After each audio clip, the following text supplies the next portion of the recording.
Guys, shout out. Nandito ang presidente natin, ang pinakamamahal na presidente. Nandito sa Cebu City, sa Puente Osmeña. Shout out. God bless you, Marcos.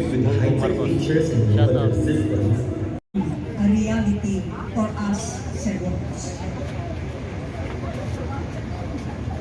Mr. President, over here in Cebu, especially in Congress, we have to say, dili sulti ang pagmamahal, buhat ang kasulatan. Gawa, hindi salita. And this is probably why, in the last elections of 2022, the Cebuanos rallied behind a true, authentic leader that we wish to be led for the next 6 years, because we saw that he too has adopted na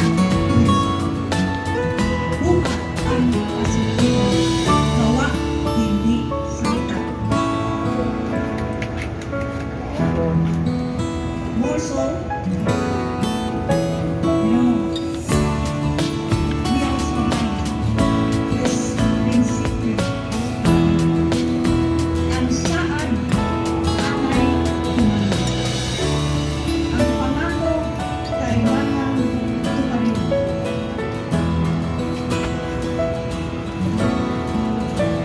And in his first State of the Nation address last year, the President clearly said the PRE in Cebu will finally be implemented. That was a promise. This is a fulfillment of that promise. Ang saan angay tumayo. BRT will cover the construction into the port for the urban realm enhancement and the BRT infrastructure along Osmeña Boulevard. This consists of 4 bus stations, namely Capital Station, Puente Station, Cebu Normal University Station, and Cebu South Bus Terminal Station.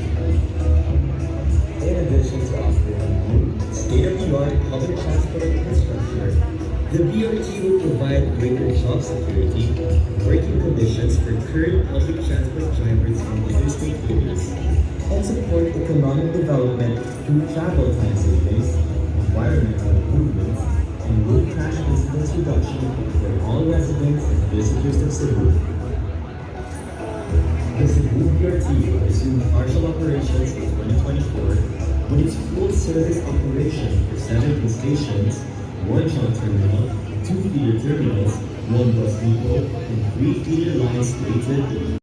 Your Excellency, President Ferdinand Marcos, distinguished guests, ladies and gentlemen, maayong bigtan.